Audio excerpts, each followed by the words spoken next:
So you join me here at Rubix in Corby with one of the DJs that's truly pioneered the house music sound in the UK, Mr. John Kelly. How's it going? Great, thanks very much. Cool. What have you been? Blame you for all this madness. Yeah. What have you been up to recently? We've done a fantastic party on Halloween. I've got to tell you this, because what we had this derelict warehouse. And it was a massive room, but it had some derelict offices. So we done this like haunted walkthrough.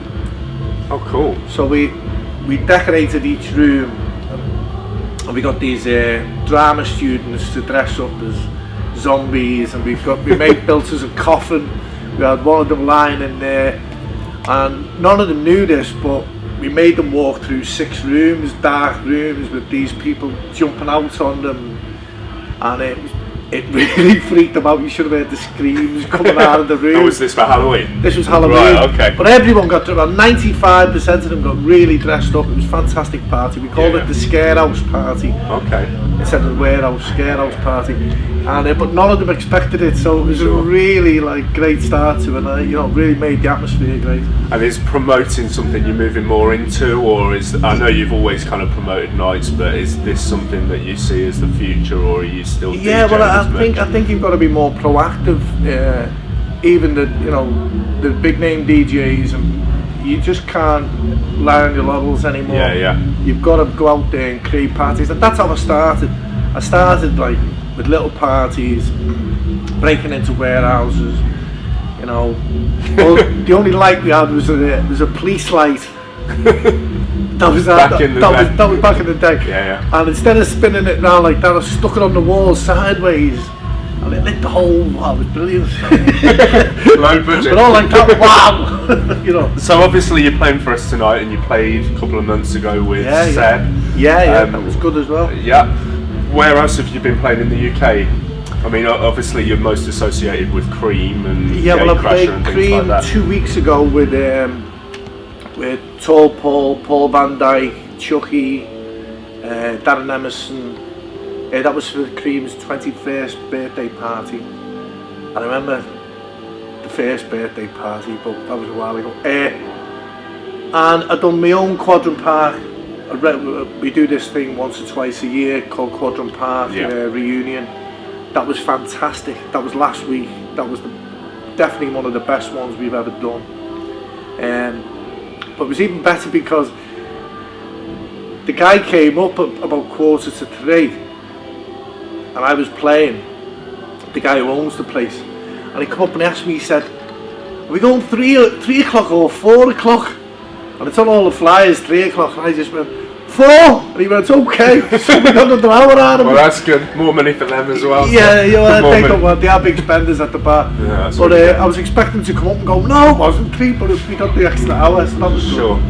And what have you got then in store for us tonight? Your set's always a mixture of classics and modern stuff as well. So what's in store for us tonight? Again, a bit of everything. I like to move it around. I like to keep it familiar. So you make sure you include everyone in the crowd. Yeah. And it's great. It's great to people come in late, don't they? Yeah. And once the pub shuts, so it's great to have that introduction to the night to them. And I think it's really, really important for all DJs out there. The warm up part. Some people call it the warm up, but the first part of the night, I think, gives you your foundation, sets the tone, and sets the tone, and that's where you can make or break the night. So I love playing that because hopefully I'll build a great atmosphere, and then the rest of it will follow. And that's how a lot of good DJs learn, don't they? I mean, I started off warming up for Rob Searle, who I know is a good friend of yours as well. And that was good old Rob, and that was how I kind of became a DJ and got into it. So I think and you're obviously bringing new people into the scene as well, aren't you? So. I do, yeah. Well, I'm also teaching at a college. Yeah. I've done 3 10-week courses this year. I've just finished my last one, and that's been really, really, inspirational. Really, you do get attached to the students as well when at the end of the course when you're leaving them.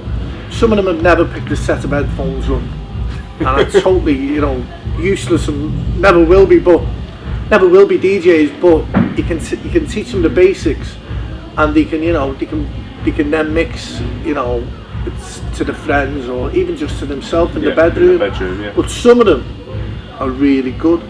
Where do you think is the best gig you've ever played in the world? I mean, you've had a career that's spanned quite a few decades now. Where is the biggest and best gig that you ever played? I suppose when I was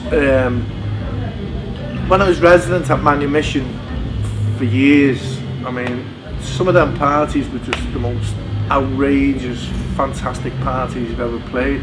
So it wasn't just one gig, it was numerous gigs over years playing that. You know, and doing the likes of Space, all the Ibiza parties and Amnesia for Cream, and but you know, I've played some fantastic festivals, and I just, you know, and even I mean, last week was absolutely fabulous. Yeah. The Quadrant Park thing, but to be honest, the best gig I've ever played has probably been Quadrant Park in the early 90s, when it was absolutely full of energy. I've never seen energy in a room. Yeah. Where you're scared to hire the record because you know the reaction that it's going to get. Yeah. The hairs on the back of your neck used to stand. So I'd probably say Quadrant Park, but that was a long time ago, and Fantastic. I've done a lot more since. Well, I'm looking forward to your set tonight. John, thanks very much. See you soon. All right, I'll see you downstairs. Cheers, John. Good luck.